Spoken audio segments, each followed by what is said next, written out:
One of the requirements I had to meet in order to become a Unitarian Universalist minister was to spend 3 months serving as a student chaplain while engaging in a training program called Clinical Pastoral Education.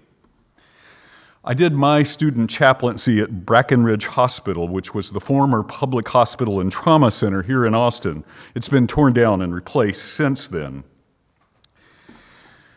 One morning, I arrived at 8 a.m. for my shift and was immediately called to be with a woman and some of her family members. I'm going to change some of the details to protect their privacy. She had had a terrible car accident. The car had flipped over several times. Her 21-year-old son and his fiancée were in the back seat, and both of them had died after being brought to the hospital after the accident. There wasn't really a whole lot I could do except be with them, listen to them as they expressed their heartbreak, their sorrow.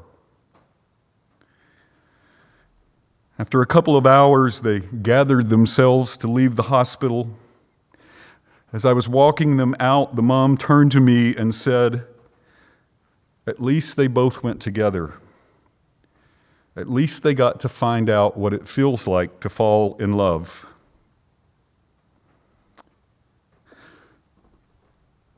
She asked for a hug, and then we said our goodbyes. I went to the little office in the hospital that they provided for the student chaplains, and I called my spouse, Wayne. I said, "I need you to stay on the phone with me while I cry." And he did.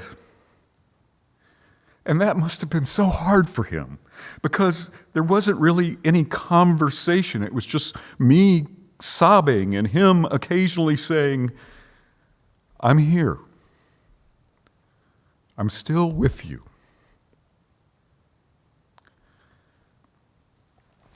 I tell you that difficult story because we are all living through a difficult time, a time that calls us to compassion toward ourselves and toward other people. Compassion like the gift Wayne gave to me that day. First Unitarian Universalist Church of Austin has embraced 5 religious values, out of which the mission we read together earlier arose: transcendence, community, compassion, courage, and transformation. In our values statement, we define compassion as to treat ourselves and others with love. That's lovely language. In fact, I think I was involved in writing it, but I also wanted to start with this difficult story because sometimes I think we can get a little flowery, a little Hallmark card about compassion. The thing is, true compassion can be hard. It requires action. It takes a lot of work sometimes. Now, we seem to have an inherent capacity for compassion, and that would make sense because trying to help each other through difficult times and suffering would have been an evolutionary advantage.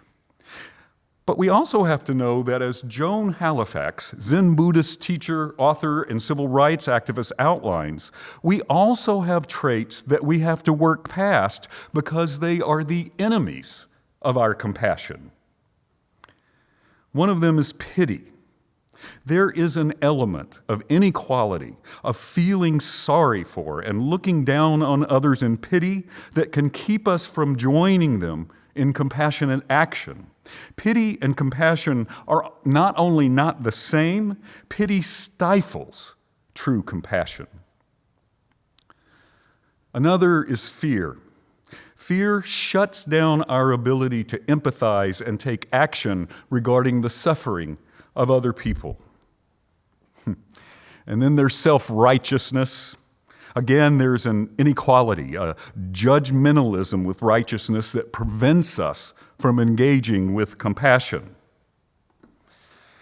And for those of us who grew up in a white Protestant Euro-Scandinavian culture, we also have to recognize that niceness and acting with compassion are not the same thing. In fact, projecting niceness can often be a way of denying systems of racism and oppression and thereby actually maintaining them. Finally, one of the enemies of our compassion can be when we let our disagreement with other folks and their actions block that compassion. This one can be extremely difficult for me. But for instance, we can stay connected and engaged with family and loved ones with whom we disagree politically, and at least for me, who express explicitly harmful racist or anti-trans sentiments, for example.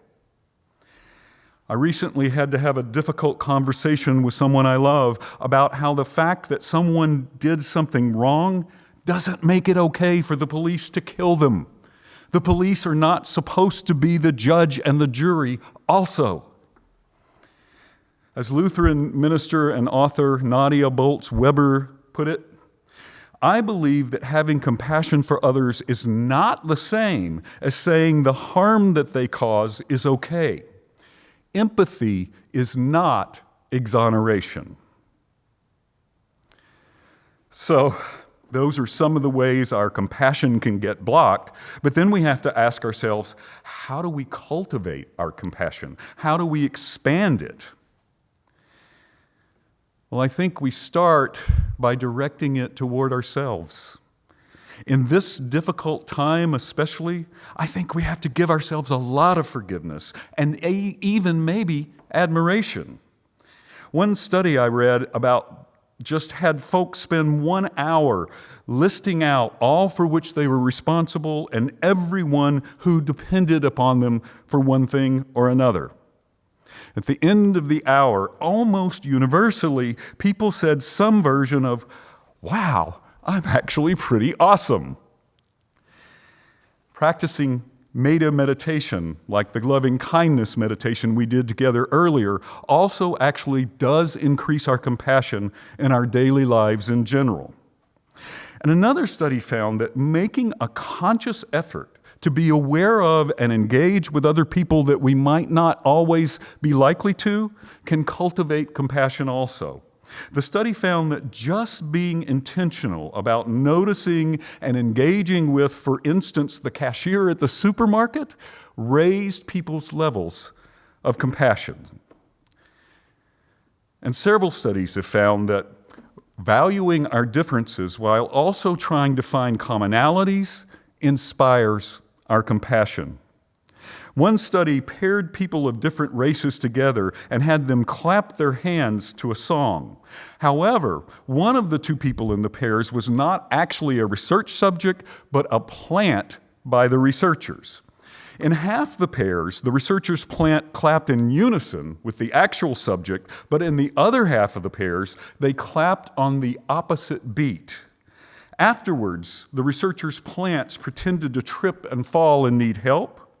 The subjects who had been in pairs where they clapped in unison were much more quick to offer help and sustain that help for a longer time period. Just that small amount of finding something in common made a difference. I want to close by talking about how we can extend compassion to each other within this church during this time we can't be physically together. I know a lot of folks are tuning in to these Sunday online services. A lot of folks are participating in online ministry team meetings, small group discussions, religious education programs, and many of our other virtual gatherings. And all of that is so great. I think another way, though, that we can stay connected, another way we can offer compassion to each other is simply to reach out to each other from time to time. We can provide you with a church directory if needed. Whether it's a phone call, a text message, an email, a Facebook comment or message, or some other virtual way of reaching out, even perhaps a visit outside from 6 feet or more apart, reach out to each other. Contact a church member or participant that you don't even really know very well. Touch base with one another. And as Wayne did for me on that sorrowful day, let each other know, I'm here. I'm still with you.